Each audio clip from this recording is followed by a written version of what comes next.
Hello, welcome to the first edition of FaithWorks here at the Daily News Network. I'm Brian Sexton, joined by two gentlemen who understand the intersection of faith and daily life.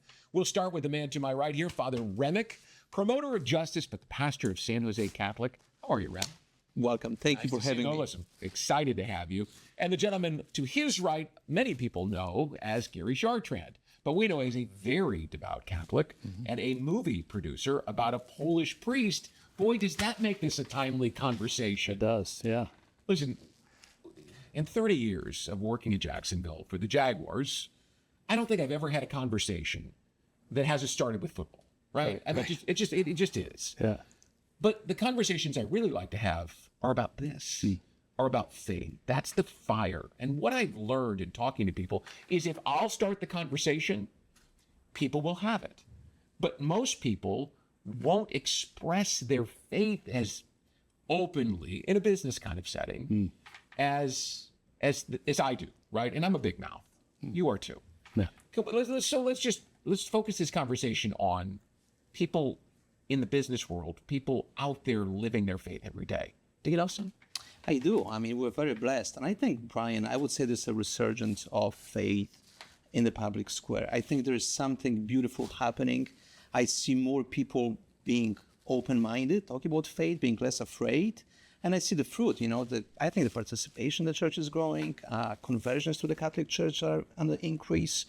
And this all kind of encompasses the new, I would say again, resurgence of faith in the public. Do you think it has anything to do with politics? Or is that was this coming anyway? I would say probably in the last year, since probably the last election, I would say maybe there's kind of like a tacit permission to talk about religion, to talk about faith. It's a good thing to talk about. It's not a taboo anymore. Gary, in all of your business career, did you always have faith in the forefront? Did you lead with that at any point in time? Or is that something that came later in your business career with more success? I think I had it all along. And quite frankly, I think a lot of the success that we had in the business world was because of the faith. I think we accomplished a lot as a company, and I'm not that good. I think God was looking out for us. Was it a conscious decision to lead, or was it just the way that you brought to the table every day, the way you were raised, the way that you were raising your family? Yeah, I don't know. I guess from a young age, I wanted to lead. Captain of the football team, for instance, in high school, and president of my fraternity in college. So I always had the yearning to lead. And then, of course, I went into the business world and became CEO at Acosta and led that. And he wrote a great book, The Unreasonable Leadership. I've read the book. Yeah. He also did a movie with you about Father Jerzy Popoluszko. Talking about public square and faith being on the front lines. That has transformed everything. Yeah. When you started down this road, go ahead. So I was just going to say, we were in Poland together in 2010. Gosh, that was a while ago, right? 2010. And it was raining that day. We were supposed to take a walking tour of Warsaw. And so Father said, well, let's go say Mass while it's raining because we can't walk. So we went into a church. And actually after Mass, a lady came up to us and said, let me show you something downstairs. And it was a museum of Father Jerzy Popoluszko, who the young priest was murdered by the Communist Party for speaking out against communism. And we walked out of there that day, and I just thought, wow, this guy had amazing courage. He was very faithful. He hated communism. He spoke out against it vehemently, and they killed him, which is what they did with a lot of priests over there. And I was just really moved, and I said to Father, we need to make a movie about this priest. This is just amazing. So we come home, and, a little bit of time goes by, but he calls me one day and said, you're not going to believe it. There's a guy in Jacksonville that bought the rights to a book called The Priest and the Policeman, which is about Father Jerzy, and he wants to make a movie. Talk about divine. And then it became Messenger of the Truth. Yes. Which you can still find on YouTube. Sure. And it's an excellent story, very well told. Yeah. How did that whole process, how did that strengthen your faith, which we already have heard was strong anyway? Yeah. I mean, it just reinforced it. I mean, I just kind of fell in love with that priest. I mean, he was he was just an ordinary priest, but he was, he listened to Pope John Paul, and he was adamantly against communism and spoke his mind to the point where, he put his life in danger, and they captured him and they beat him to death because he was speaking out against the communists. At that time, the communists from the Soviet Union had controlled Poland. But also as a priest, he provided the venue for people to come together.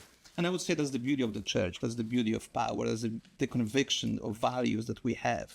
If we can be the messengers of the truth, we provide opportunity for others to come and express their thoughts. And talking about Blessed Jersey back in Warsaw in the 80s, right? During the communist time, martial law, when everything is illegal, where you really human rights, there's no human rights.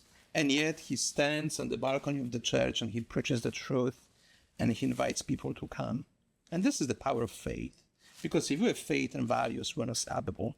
So there is a comparison. I don't know whether you recognized it, but obviously Father Jerzy through communism, and then faith kind of took a back seat in this country in recent years. And as you mentioned earlier, there's this resurgence of faith, of all faiths, but of Christianity in particular that's coming back. It blossomed in Poland. I mean, it is a massive center of faith in Poland now. Do you think that's possible in America, that we will see something similar? Oh, I think we're already seeing. Again, as I began my remarks, as a pastor of the parish, I see young families, young people that are coming back to the church. Schools, Catholic schools are full. Young families attending Sunday masses. I believe there's more conversation about God in the public forum, which all will bear fruit for the good of the society. And all of that, if it spills over into daily life, beyond Sundays, right? Correct. Beyond home, but into the business world, the downflow there, Gary, seems like it could be unstoppable. And I think it's all about, I would say, the integrity of faith, right? So we just don't keep faith as something private, protected, or just keep to Sunday 1 hour event. Right. But if the Sunday worship becomes an expression of who we are and how we live for 6 days, I call this integrity, this is the fulfillment, this is the joy, this is the fun in life. Yeah, and I mean, living the faith is really the most important piece, not going to church on Sunday, although we go as a sacrifice to go to church. But if we don't go into our business and embrace the values of what the Catholic Church teaches us, then we're doing a disservice, I think. That's what you've got to live it. Young business leaders, where you once were, if they're hesitant, what's advice? What would you tell them? I would tell them to not. I would tell them not. Don't wear it on your sleeve, right? No one wants that.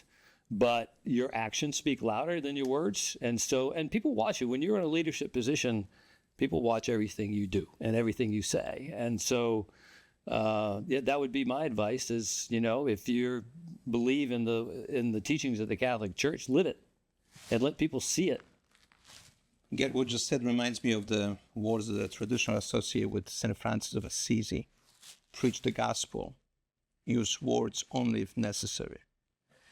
And today, in the time we have to evangelize the society, especially as professionals, as businessmen and women, it is so beautiful when we can evangelize by our example. After the meeting, after those social encounters, if people can say, Brian is different. What's so different about Brian? And they can say, well, I am legit. I put into practice what I believe in. And that's the message of what we're going to do here on FaithWorks, is we're going to connect with people who are living their faith through their daily actions in the business world. Correct. And seeing how that spills over. And as you both have just mentioned, it goes beyond just 9 to 5 or on Sunday or at home. It becomes this thread that weaves throughout your entire day, throughout your entire life. Correct. And I call this really the integrity. Integrity. We'll leave it with that. Father Remek.